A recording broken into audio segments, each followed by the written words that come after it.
Using alcohol or drugs to kind of solve the problems we do, it's like being thirsty and drinking salt water. I started drinking my freshman year of high school. If I ate something I didn't like, I just didn't eat it again. But with alcohol, it tastes so terrible the first time you drink, and I just couldn't wait to get back after it. I got a call from my dad, I remember it, just kind of knew in his voice that something was wrong. And, basically that morning there was an accident. He came downstairs. My mom was there on our kitchen floor, and by the time he got there, it was too late. I could stay sober if I wanted to. My problem is I just don't want to. This thing is in my control. It's just a matter of I decide that. I do remember that after putting that stretch of 35 days together, 35 minutes later, I didn't even pull into my driveway sober. I grew up loving sports and loving to compete, and that was something that I lost with the addiction. The most effective things for me have always been the most simple. Asking for help, telling the truth. I remember meeting some guys who were just so funny. I liked going there because I liked hanging out with everybody. Green lights and blue skies are on their way. Yeah, they're on their way.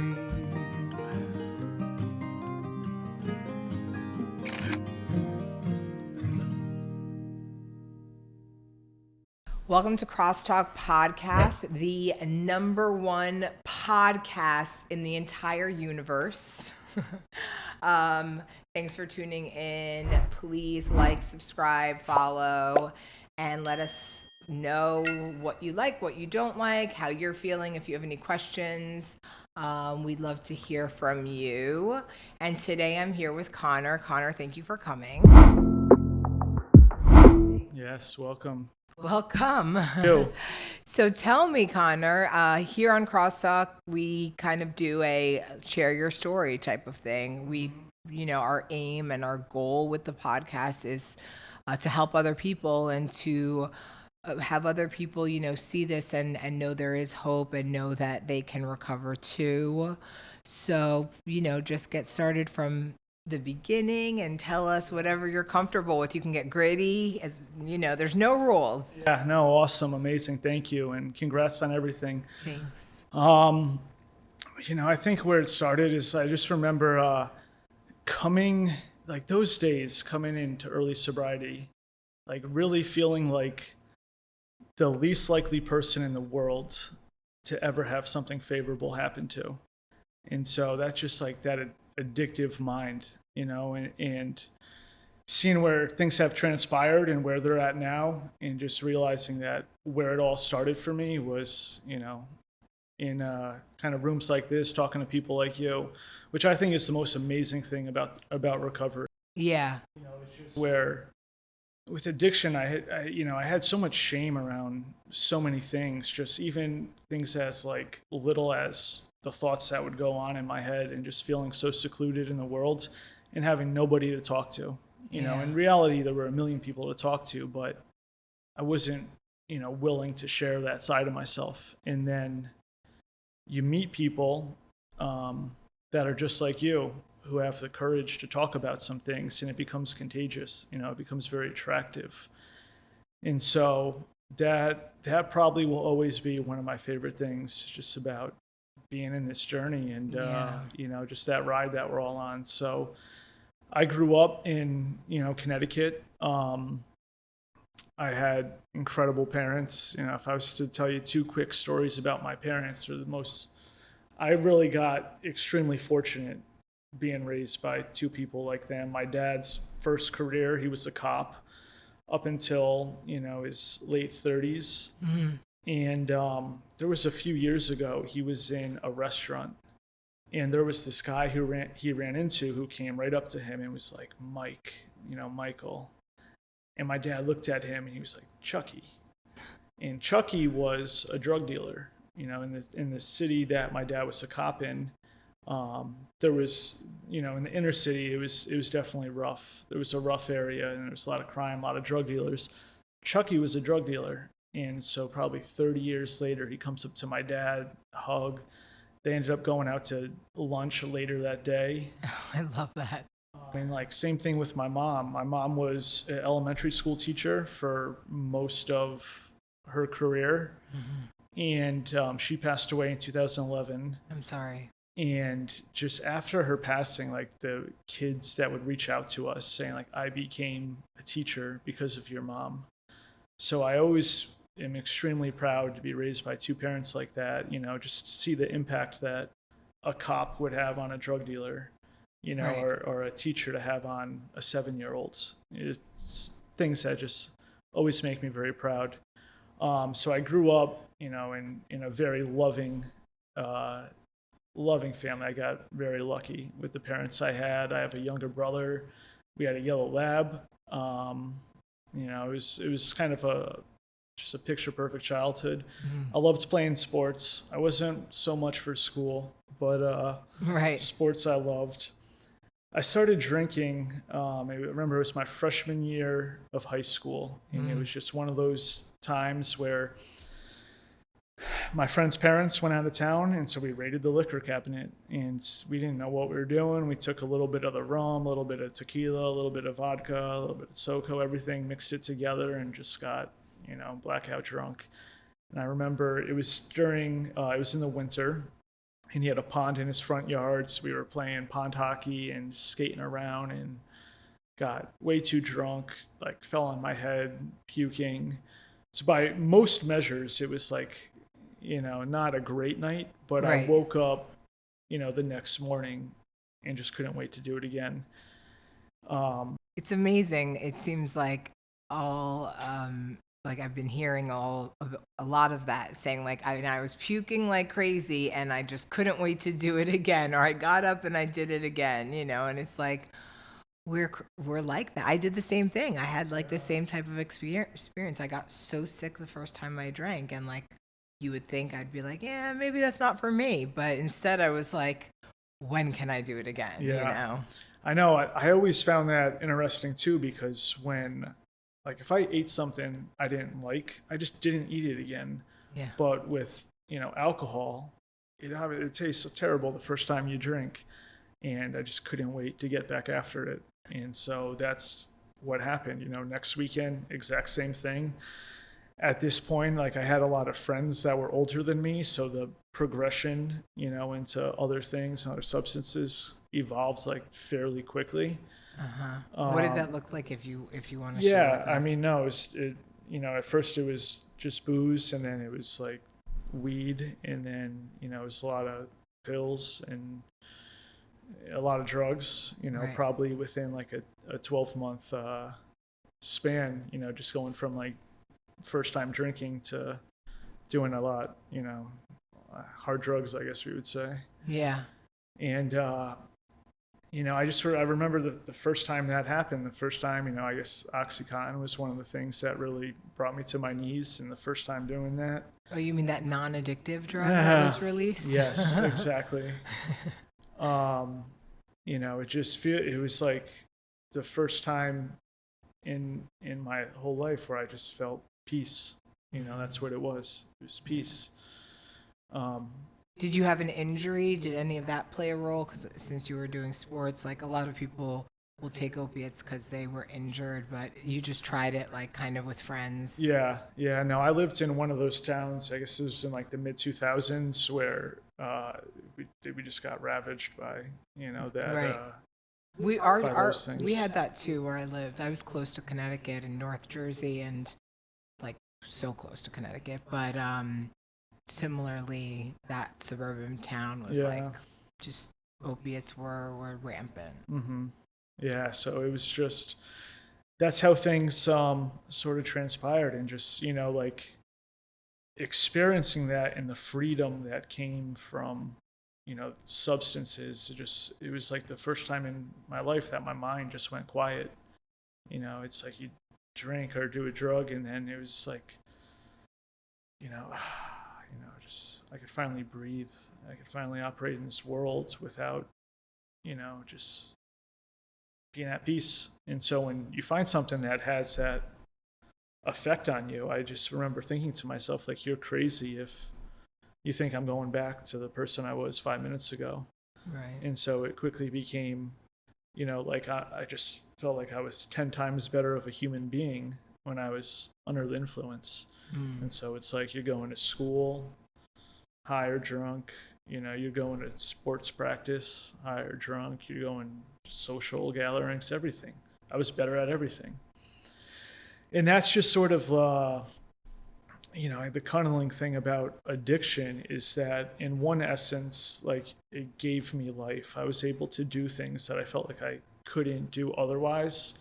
And at the same time, it like takes everything away from you, where the things that were truly important, in your priorities, everything just got kind of flipped, where instead of applying myself in like sports and even school to some extent, like being the party guy became more and more important.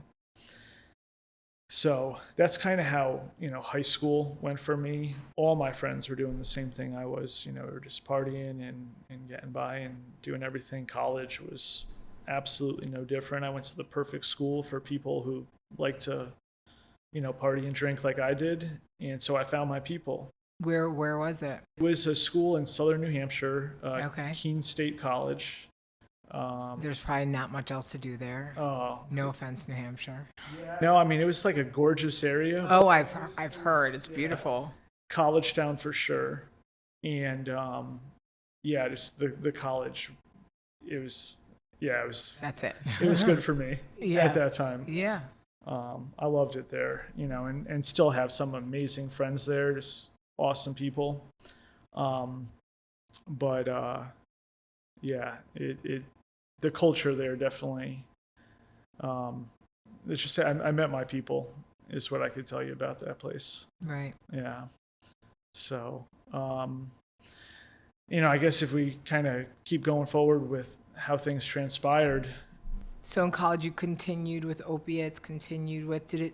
Did it remain in like the Oxycontin / what I mean by that pill realm? Or did you start it all doing heroin yet? No, Or not I that. say yet. I don't even know if you did. But... Yeah, I mean, it was a lot of pills, like coke, drinking, all that stuff. Mm-hmm. About a week and a half before graduation, that's when I got a call from my dad. I remember it. It was early one morning, like 7:15, which was an unusual time for him to be calling me. But I remember being excited to talk to him. And I immediately, just kind of knew in his voice that something was wrong. And, basically that morning there was an accident. He came downstairs and my mom was there on our kitchen floor. And by the time he got there, it was too late. So he gave me that call. And, you handle that like anybody would. It's devastating. It just kills you from the inside, especially like, I guess it was probably a week before I had come home for Easter, and I was hanging out with my mom, and we just had like a beautiful conversation. It was really one of these times that we never really had a talk like that. It was in our backyard. We had just gotten some landscaping done, and she designed a bunch of stuff, and her and I just had a awesome moment where I was able to share some things about school with her, and then a couple days later, my dad found her on our kitchen floor, and she was dead at that point. It's one of those things where, like, so my mom's sister, had passed away about 6 months prior to that, and that was in a terrible accident as well. And so just going through the process with my aunt and having to prolong a lot of service things. With my mom, we decided not to have an autopsy because it was just, we didn't want to wait, so I usually chalk it up to like she had a stroke or a heart attack or something like that. Okay. So, I guess that's the piece I've made with her death, was, something along those lines. Okay. So it was something health-wise. Yeah. Yeah. Yeah. I'm at so least sorry. Yeah. Thank you. So, I mean, after that, I'm done. I'm getting out of school. I guess kind of going through, definitely grieving as well. I ended up moving. Figured it'd be a good time for my dad and I to be together. My younger brother was going off to college. Mm-hmm. So I ended up moving back to Connecticut. And in, this phase, it's like you never really know. Because, like I said, my whole kind of life up to this point, I was just doing what all my friends did as far as the party scene. And you don't really know, like, do I have a problem or am I just like a dumb college kid who likes to party? Right. And I guess shortly after I got home, my dad's someone, just being a former cop, and I never mentioned, but my dad grew up in an alcoholic family. He hasn't drank in 36 years. Oh, wow. So he's one of us. No, he just made a decision one day that he did not want his kids to grow up in the same environment that he grew up in. That's incredible. I always admire people who just, stop drinking or stop smoking or whatever they do because it's just, they feel that it's better and smarter and healthier not to do that. Yeah, no, that's one of those things where I have so much admiration for him because it just the sacrifice, the commitment, the foresight at that stage of his life to say, I don't want this for my family, for my kids, who I wasn't even born yet. And to still stick with that. So yeah, Wow. I admire my father a lot for that. It had an incredible impact on my life. I could tell you that much. For sure. So now you're living with him back in Connecticut. Yep. And he's still a cop. No, so at this point, so he changed careers years ago. Okay. When I was early teenager, he wanted to spend more time with us. He didn't want to have to work on Christmas Day. So he went back and got, his master's in accounting, and he passed the CPA exam. And at this point, I guess at this point he was an accountant. Okay. Yeah. But, I guess, so my dad is someone who has very little tolerance for BS and at that point That's what I was kind of getting at with it. Like, okay, this college kid who's probably doing what I was doing, right? Yeah. Like I did it for years after college. Is heading back home, and your dad, I guess now former cop. I'm just curious as the dynamic does he notice? He started to notice like pretty quickly. I mean, it wasn't that hard to notice. Mm-hmm. Were you trying to hide it, or were you? Of course, yeah. You were. Especially like that was one of the things that was so attractive about pills was, like you don't smell, I was a pill person too, just different type. Yeah. So yeah, I definitely tried to hide it, but he had a keen eye for all my shenanigans. And so it definitely caused a lot of turmoil at the house. This is a time where both of us are, he just lost his wife, and we're both grieving, and I used it against him, just the way any addict would, to justify things. And anyway, I guess the reason I kind of talk about this was that, anytime I came home drunk or high, I would get kicked out of the house and I would go into like a hotel for the night. And it was where things started to progress is, shortly after this, I'm basically forced to start therapy, and then it's like my first IOP program, and then. And were you working as well? Like, Yep. I had gotten a job right out of college. My first job was with one of the rental car companies. Okay. So I was in like their manager training program, and I was actually doing very well there, just in terms of like, alcoholics have a way of like just being so lovable and people like you. Charismatic. Yeah, very. And so I did well there. So yeah, I was working, I guess staying out of trouble for the most part. But, things progressed. I started crashing cars, and there was I forget how long it was, a short amount of time. I got in a few car accidents, not the company cars, my own personal cars. Right. And so before I know it, I'm sitting at an IOP with a bunch of other alcoholics. Intensive outpatient. Yes. And, tell us what that looks like. Yeah, so I guess this was my first experience sort of trying to, dipping my toes into sobriety. For one, so I would meet at this rehab. I guess it was probably 3 days a week for a couple hours. Mm-hmm. There was a counselor and a bunch of other people struggling with substance, abuse or whatever. And I don't know, we'd have groups and we would talk, and I would get introduced to, I guess certain things in sobriety. I do remember there was a 12-step meeting afterward every evening. And so I remember meeting like some guys that were just so funny. Like I liked going there because I liked hanging out with everybody. And I would, so this was, I guess, my first introduction to the way of life that I have now. I was there for 35 days, which at that point was by far the longest I had ever been sober in my life since that first day I drank. And leaving after my final day in the program, just thinking to myself, like, what do you do now? And I can't remember if I went to the 12-step meeting that night. I can't remember. I think I probably did, but I do remember that after putting that stretch of 35 days together, being high 35 minutes later, it wasn't even, I didn't even pull into my driveway sober, it was like immediately afterward. Mm-hmm. And all I could remember thinking at that time was that I could stay sober if I wanted to.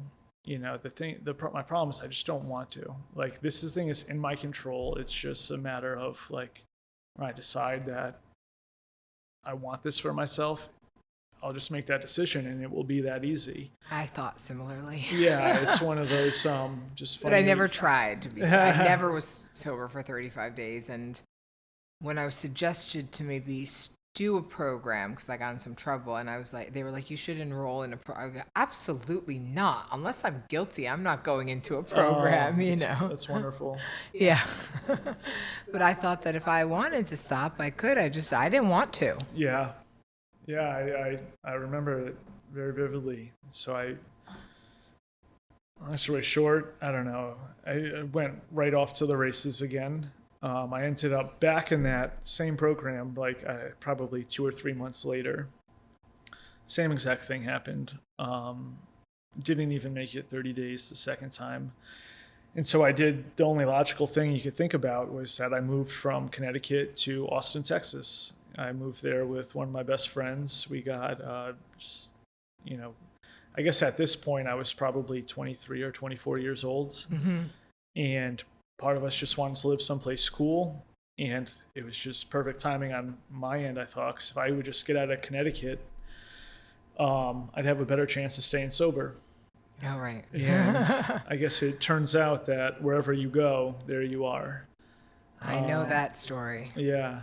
So that phase of my life, the year I spent in Austin, went exactly how you would expect it to. I mean, it was Is Austin a party? Oh yeah, yeah. I guess the mantra in Austin is keep Austin weird. So whatever you're looking for, whatever you're into in Austin, you'll find it. There's a big music scene. There's definitely some hipsters there. The thing about it was I lived right downtown, and it's a beautiful city. Like, there was this river that flew downtown. It was the Colorado River. Mm-hmm. There were running trails. Beautiful skyline, parks. I mean, it had everything that you would want.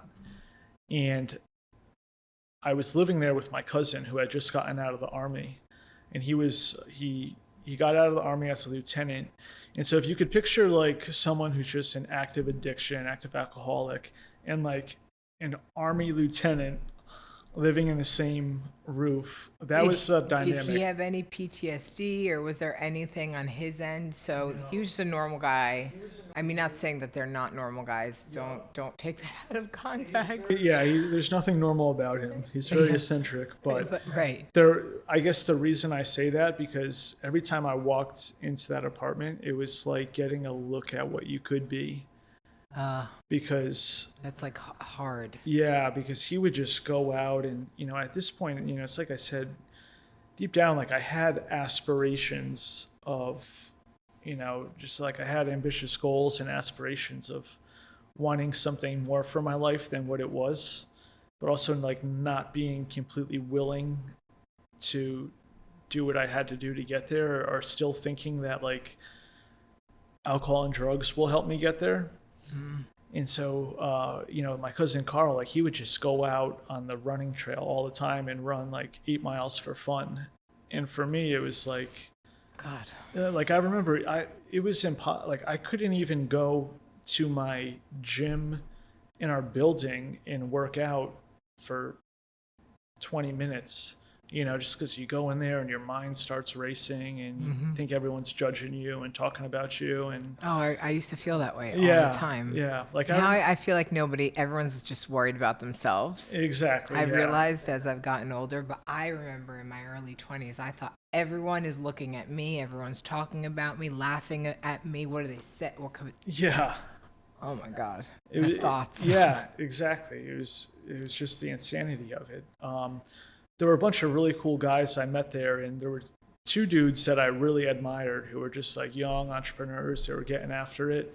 And I remember one day, like when you live in a high rise and you're an alcoholic, like walking through the lobby is just the worst thing in the world. You have to see like the bellman and you have to talk to people. Uh-huh. It sucked, but I saw him one day and he had a yoga mat.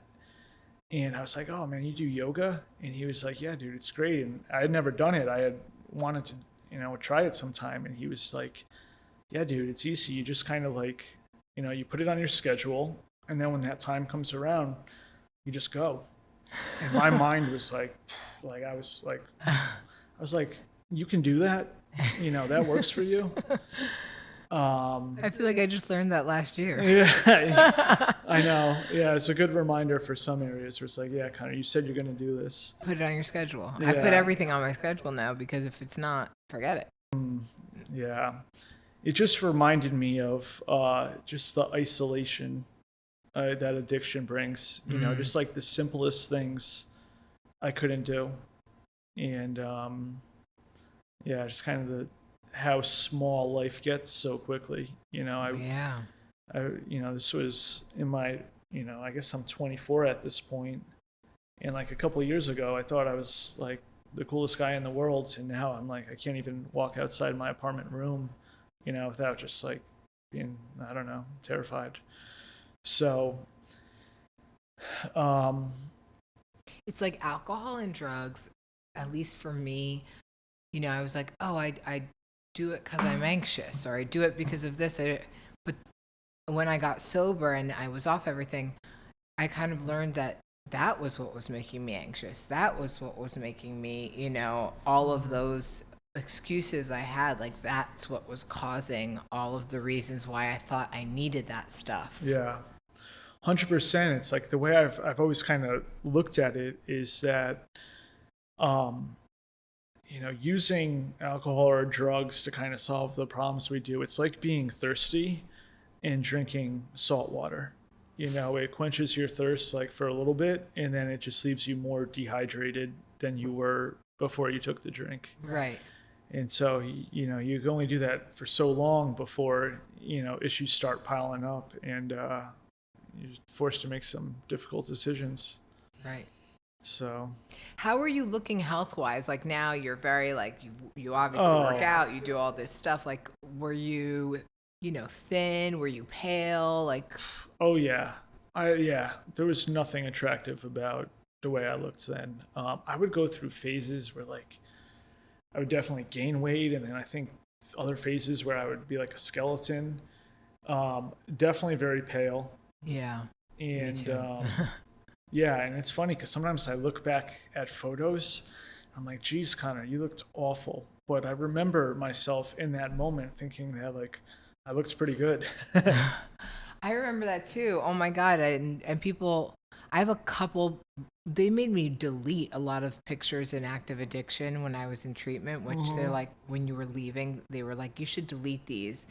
And now I regret that because I wish I had those as like a reminder of how bad it got. But there's a couple pictures I have where I just look so pale and sick. And like, I drank a lot of red wine. So I had like crust, like it was just gross. Yeah. Like just gross, Yeah. and I didn't look in the mirror for a long time at the end, but I still thought that I looked great, like in my mind, even though I never confirmed that in the mirror. Yeah. In my mind, I looked great. Yeah, it's like I guess you believe whatever you want to, Right. and It's like delusion. very much so. Mm-hmm. So I guess quickly, things started coming to an end for me. I hit like low bottom after low bottom after low bottom in Austin, and I remember one day. I was in one of those situations where like only alcoholics find themselves, where I was still working at the rental car company. I was doing, still doing pretty well with them. And I was in this scenario where one of two things was going to happen. I was going up for a promotion that was either going to take me to Tulsa, Oklahoma. Oh, yeah. So I was either going to take that job or I was going to get fired because there was this like 45-day period where we kept getting like this Mexican gang kept stealing all our cars. And there was like a, like $250,000 worth of cars went missing in a small amount of time. And like, not all of those were my fault, but there were some where it was like, I should have been all over that. So Right. I was like really screwed up bad there, but like I would do something really good in front of the right people. And Save yourself. yeah, I would save myself. So I was either going to get fired or take a promotion. And I was looking at the Tulsa, Oklahoma arrest records one afternoon. It was like a Sunday. And I'm mapping out like who's getting arrested for what in what part of the city, because I didn't know anybody in Tulsa, and I need to figure out like where do I need to hang out.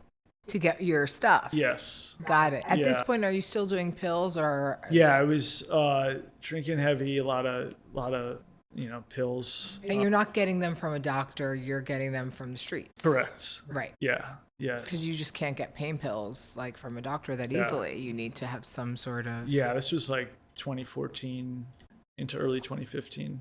Okay. And so I'm, there looking at those arrest reports, and I'm just like, God, is this really where my life is going? And, I don't know if it was that same day or maybe a day or two later within the same week, but I reached out to one of my best friends from college who I knew had tried getting sober before. And ironically, when I called him, he was in a treatment center about an hour north of where we are now. Oh, okay. Yeah. And I hadn't spoken with him in a couple of years when I made that phone call. And I guess so, to make a long story short, I had like probably a month or two later, I had came down and I checked myself into that same center. And It's was further north. Yeah, about an hour north of here. Mm-hmm. So I came down here May 18th, 2015. And so my last drink or drug was on May 19th, 2015. Wow, that's amazing. Congratulations. Yeah, thank you. It's, it's still just kind of boggles me because I remember coming down and not, I had problems like just piling up. I didn't come down here with like a firm intent to get sober. It was more so like running away from problems. Right. Let me like try to manage this in some way. Yeah. And over the course of the next 60 to 90 days for me, while I was, sitting in a rehab, things just started to shift for me. So it was a longer term program. I was there for like just over 3 months, I'm pretty sure. Okay. Similarly, I did the same thing. Yeah. Okay. Just over 3 months. They say that's very effective. It was for me. I'll tell you the things that helped me there was that, one, it was a 12-step based treatment center. Mm. And if you didn't, get a sponsor and were active in that, you just weren't going to be there very long. So by the time I got out of there, I met someone who took me through the steps, I guess the best of my ability at that time. Right. It's always, Oh my God, my first set of steps were such a joke. But at the time, I thought they were like, I worked really hard. Yeah, I know. When I reflect back on it too, and just like the level of honesty I had, it was like so little. Yeah. But it was a starting point, and so the other thing that they did that was hugely beneficial for me was they brought an H&I meeting into us every evening, and I did not miss a single one. I went to the meeting every day. Sorry, I don't want to. I'm the only reason why I'm interrupting you is because I try to like catch things so that other people who don't have the terminology we have understand that H&I means hospitals and institutions. Yeah.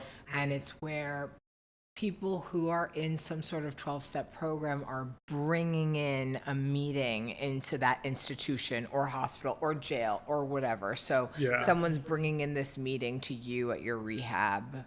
Yeah. Yep. So they brought a 12-step meeting in every day.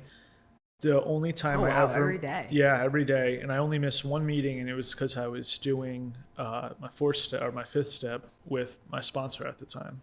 Wow. And so I remember one day specifically just sitting in one of those meetings, and a guy came in who I was very attracted to the way that he conducted himself and carried himself. He was so funny. He was just real. He was so authentic. And that was a quality I really admired.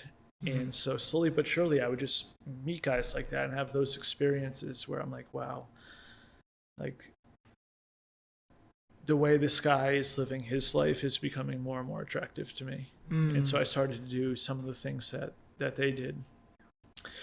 When I got out of there, I had a suggestion to go to a meeting and to raise my hand and say, my name's Connor, I'm an alcoholic and I need help. And so within an hour of me, going to a halfway house, I was at a meeting, and that's exactly what I did. And there was like 4 or 5 people that came up to me afterward and gave me their numbers. I remember one guy picked me up the next morning to take me to another one. Yeah. And so it was just, the willingness to say that. I look at hard though saying that. Yeah, it was humiliating. A bunch of people I didn't know that just to raise your hand and like tell on yourself. But those were the little things that started to completely change everything in my life. Yeah. And that's one thing that I just love about not only this lifestyle but the journey we're on, is that the most effective things for me have always been the most simple. Like asking for help. Asking for help. That is so hard. Telling the truth.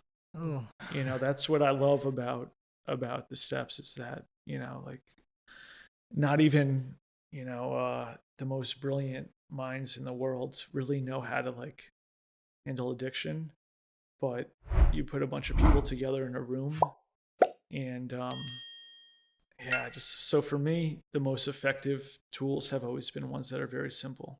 Yeah. That seems to be a quality that works under any circumstance.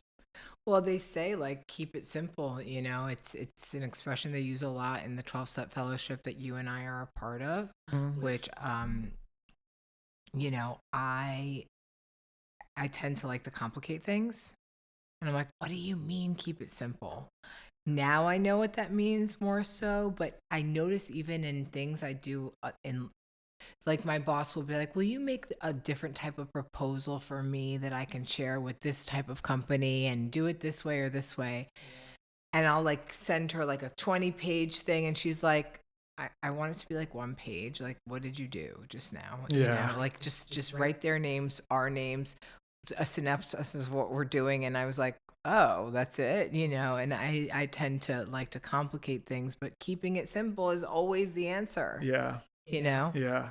Yeah, that's one thing that I remember learning, was that you can't find a solution until you truly understand the problem.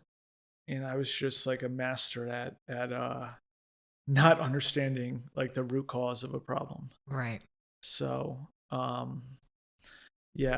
it's kind of invaluable lessons that we get, that we're taught. And so you stayed in Florida. Obviously, you didn't stay an hour north. You kind of came further down here. What brought you down? Are you in Delray or? I was in Delray at that point, and it was just simply because that's where the rehab I was at, I guess, suggested that I went. Okay. And I got very fortunate that I ended up in an amazing facility that was, again, a 12-step based program, and like they would check your meeting sheets, and the other people that I was with were very involved. And so that's a good thing to kind of hone in on, was the people that I surrounded myself with at that point. I found this meeting that met at 7 a.m. and just like the guy I became attracted to, the way that he was living his life at the rehab center, I found a couple other of those guys at the 12-step programs I started going to. Mm-hmm. And, so it was just like so critical for me having good role models. Yeah. It's like easy to get mixed up with the wrong group of people. 100%. I always say, like, who you hang out with is like a reflection of where you're gonna be, what you're doing, all of it. Yeah. So, that's one thing I'm extremely grateful for, is that I just ended up finding like a group of men and women that, were just rock stars. Yeah. So aside from meetings, like, what else were you doing in early recovery that really helped you stay on this path? Because like 9 years is hard. Yeah. And also, it probably looks a little different than it did 9 years ago. Oh God. Yeah. My starting point I was working at a beach club where I was like the cabana boy. Like I would just set up people's chairs and umbrellas. So hot. I know. But I really just wanted to focus on staying sober, like getting a year sober. Oh yeah, I was answering phones at a massage, one of those chain Massage Envy or something. It was a different one. Yeah. But one that's in Delray, and I was like, "This is Irene. Can I book your massage or facial?" And like I was like making pennies, and not used to that from living in New York City. But it was like the best ever, because it was so simple, and I was able to concentrate on my meetings, but also I was able to like not have any stress. Yeah. That was the coolest part. Like I wasn't worried about anything. I slept really easily, and everything was so easy. Yeah. Easy. Yeah. I mean, during that time, I just kept the most important thing. So I was always very consistent and steady, staying in the groups, staying at the meetings. We did a lot of service work. I met a great group of friends, and we would just like hang out every day. The only time I was at my halfway house was when I was sleeping. Same. I was working, I was hitting meetings. I think we'd probably like we would do a ton of fun stuff. I was golfing like, all the time. And that's one thing that I love today, because I grew up, loving sports and, loving to compete. And that was something that I lost with the addiction. And so now, I'm very involved in a lot of different, just things that I could compete in. And so that competitive spirit, is one thing I've gotten back. Right. Which, I love that. So you get to play golf. Are you a pickleball player? I literally just came from the golf course, and I'm playing pickleball after this. Of course. Everyone loves to play pickleball. I don't play pickleball. And there's courts here where I live, and there's an instructor. He is a tennis / pickleball instructor. He's my neighbor and has offered me like free lessons. Yeah. And I need to take him up on that. I hear it's really fun. Yeah. No, it is so much fun. So fun. We could have a whole podcast on pickleball and camaraderie. Yeah, I'm sure there are. It's a great. It's a lot of people probably won't want to play with me though, because I'm new. Yeah, but there's a lot of people that are new, and they think that nobody will want to play with them. So you'll find your people. Okay. I promise you that. Okay. And pickleball, you can get good at quickly. Okay. Yeah, that's what makes it very fun. Okay, cool. So there's hope for me. Yo. Yeah. Okay. I have hope in you, Irene. Thanks. Yeah. So, those are stuff you're doing now. You obviously found the sports early on as well. So meetings, meeting good people. Yep. And meeting people who are doing it, not just saying they're doing it, but actually like, doing service work, doing things that are recovery centric. Yeah, that was I mean, listen, like I had to do some things that I didn't want to do, but things started to shift for me. Like I don't want to say quickly, but in ways that I couldn't have imagined. Okay. And so it's like even coming down here and getting plugged in again and going through the steps, it's like I said, I was the least likely person in the world to ever have something fortunate happen to. And I remember being in a meeting and after the meeting one day, I get a call on my phone and I didn't even have the number saved. It was a random number. Yeah. And that was a guy that I needed to talk to that day, like desperately. He's someone who's been a very integral part of my journey since then. Right. And so it's like what happened was in some ways, I met a dude, I read a book with him and I started to tell the truth. And I started to change from the inside out. Yeah. Which is one thing that I love about the program is like I used to always look at things from the outside in or just the outside period. Me too. Yeah.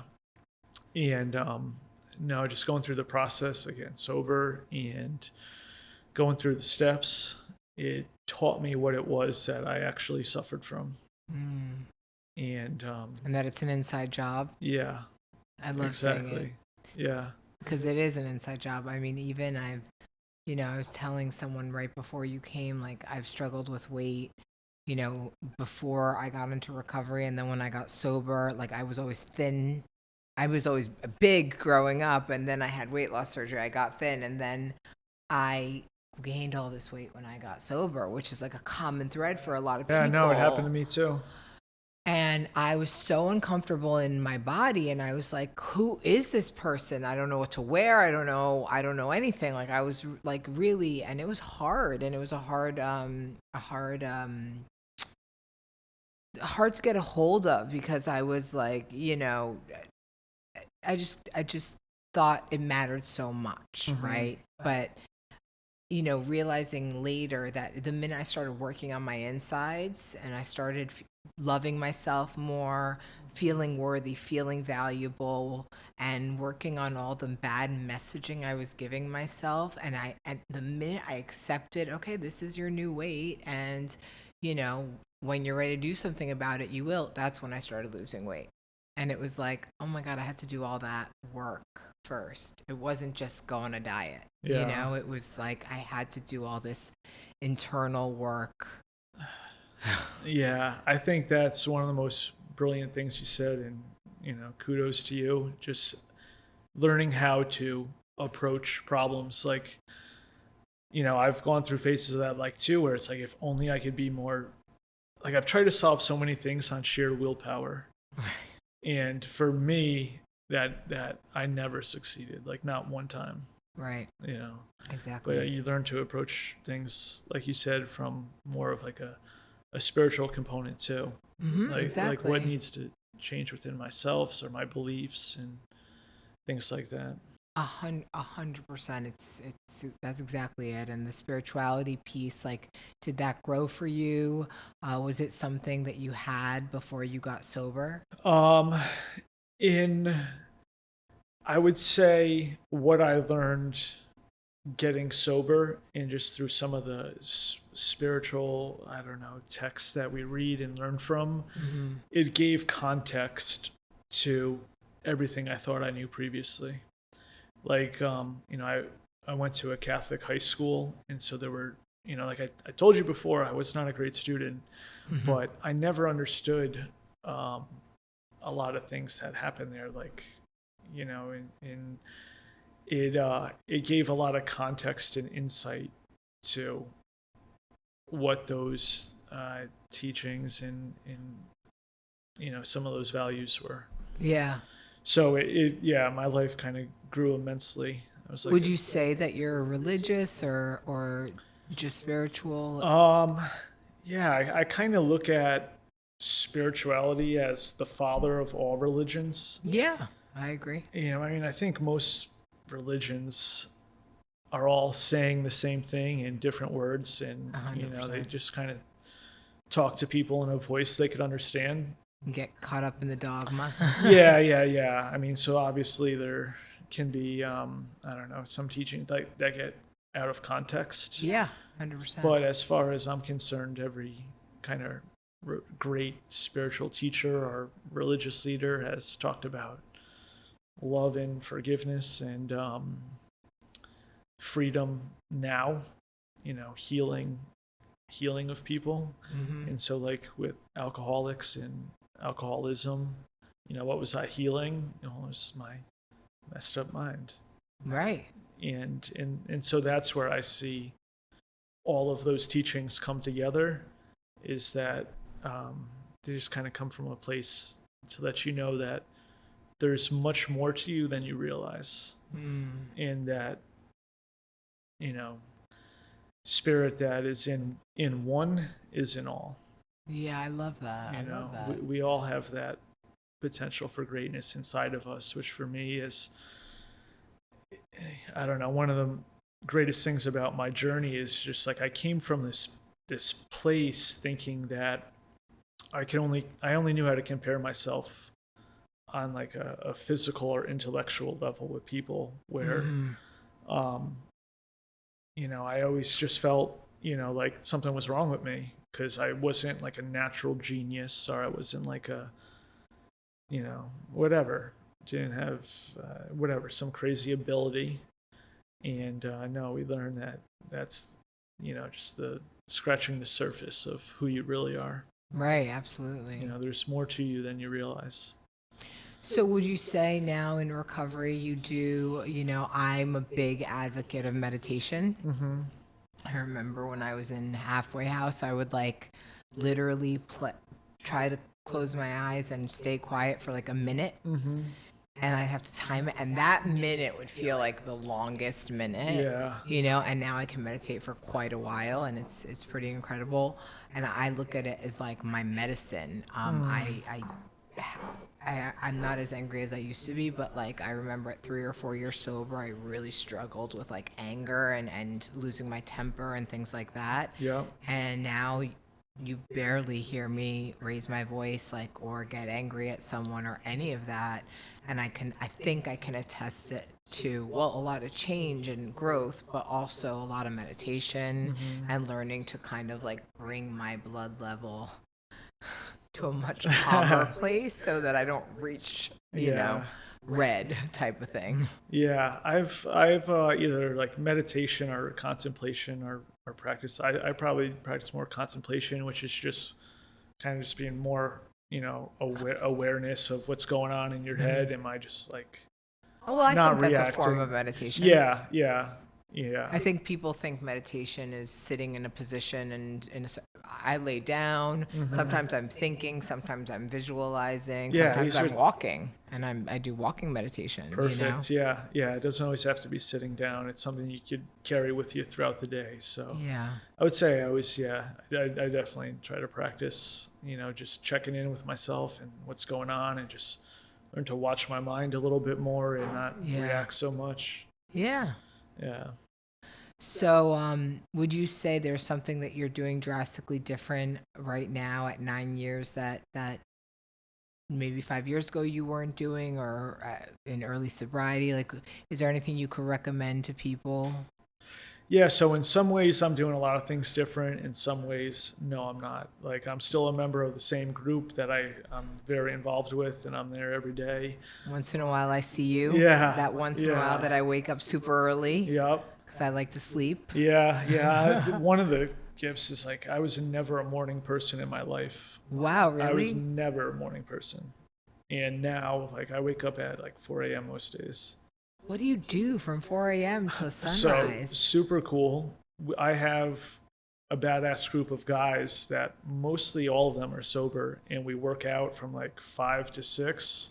Okay. I'm also one of those nutsos that will do like ice baths, and so we'll hop in. I did an ice bath, for the first time. Really? How It was was your amazing. experience? So I did two in one day, two in the same hour, and my first I did sauna, then ice bath, and no sauna after again. But I had the first one I was in for 20 seconds. The second time I was in for 2.5 minutes, and it was life changing. Yeah. I should really be doing ice baths more. That's, I mean, you just touched on it. That's my favorite part about it is I haven't found anything that's better at learning how to train your mind. Because I remember like the first time going in there and your mind is just racing and it was like, Connor, please no, like let's not go in here. Like just wait another minute, wait 30 seconds. And I had someone who taught me like a really cool way to approach it where he would just ask me, he was like, Connor, what would you have to face if you were to go in there?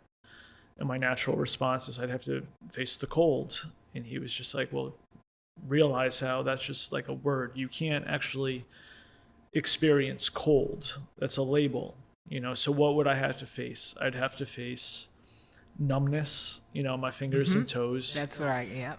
Shortness of breath. Maybe like a tightness in my chest. Okay, so is there anything about those three things that are like so scary and unmanageable? And I don't think so, but sometimes your mind just makes a story about things that it's going to be so much worse than it is. Right. And like you said, you were able to go from 20 seconds to 2.5 minutes. Yeah. And so, yeah, it's just a great tool at learning to get out of your mind and learn to just experience like what is actually going on here. Yeah. So you do that for 5 to 6. Yeah, we do a workout. I don't leave the house. Every morning I need some time to myself. So like it's wake up, coffee, like I don't know, somehow I got from listening to hip hop to classical music. So I'll throw on like I still some listen to hip hop. Yo-Yo Ma or some classical music, drink a coffee, then head out, work out, plunge, go to a meeting, hit work. Are you still in the car rental? No. I work. So now I'm in real estate. I work in the mortgage business. Oh, nice. So that's actually a career that I picked up just after I got a year sober. So wow. Yeah. So now I have a mortgage business that you get people homes. Yeah, whenever someone's trying cool. to buy real estate, investment properties, primary homes. Yeah. I'm kind of the money guy that structures deals and makes it happen for them. Yeah. I'll come to you. Yeah. No, it's been a great, just great. I mean, even taking my spiritual journey into that career, because it challenged me in so many ways, where I was just so fortunate to have some experience dealing with life issues to learn how to navigate, doing things that are challenging to you. Can you give me an example of what's challenging about it? Yeah. I mean, so at just starting off, it was like simple things like just the fear involved in talking to people, about topics. And I mean, there's a lot of intricacies in the mortgage business. And ultimately, what people want is like confidence that they're going to work with someone who's competent and knows how to get things done. Yeah. And so I had get those leeways. I had a ton of things I needed to learn that I didn't know about when I was first getting started. And I had a ton of fear of just even like talking to people on the phone. And so, it was like one step at a time. I was very fortunate that I am with a great company. Yeah. Fantastic, people who work with me, who taught me. But it's like I tried to go out and I don't know, become like the next Joe King of the mortgage business right away. And it was like, no, man, it took some time, to really to hone in on my skill, to learn the business, learn the industry. It's now where I could go out and like I could talk to anybody about anything and know how to get some stuff done. That's so cool. I love that. Yeah, I've gone through a few mortgages in my life myself.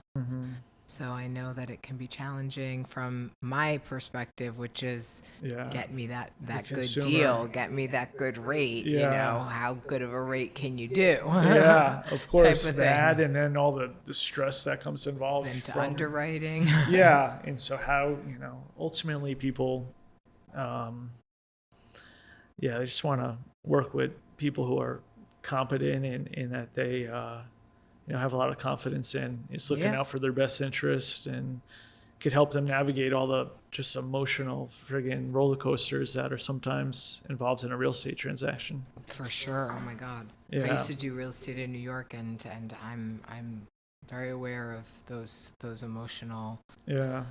ups and downs. Someone's buying a home, or they're investing a lot of their money, and that can be tough. So is there anything, first of all, thank you so much for being here. Is there anything you want to share that you haven't?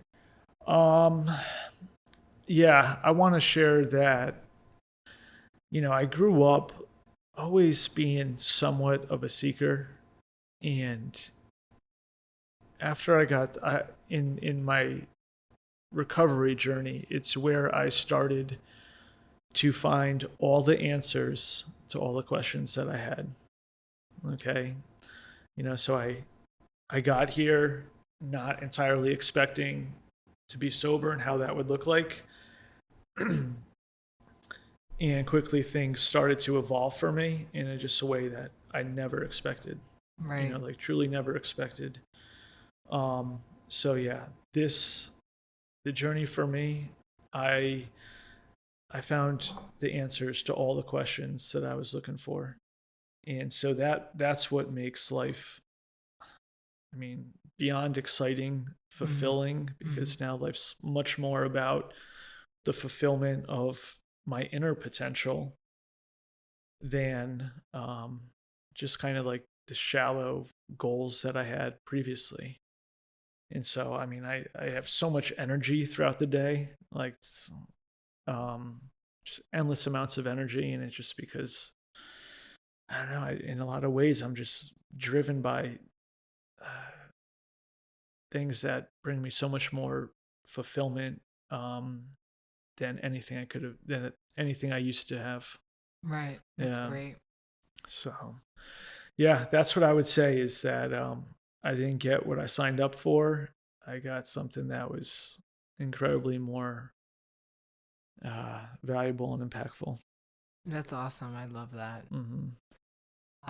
And I like to ask everyone if you could go back and maybe that's what you'll tell your younger self, and tell your younger self something.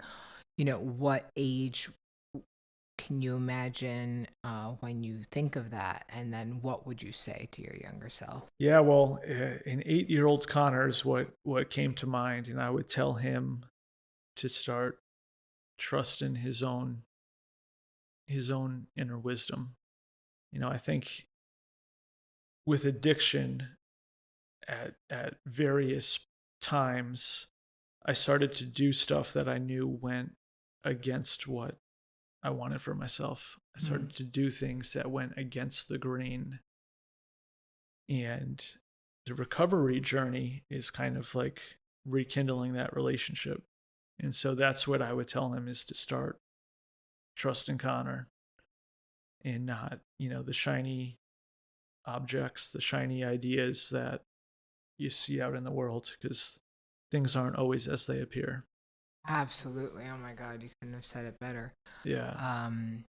Oh my God, thank you for coming. I Oh, really thank appreciate you. it. It's an honor. Thank you, Yeah. Irene. Thank you. Well, let's have a hug. Yeah. All right. They're all there.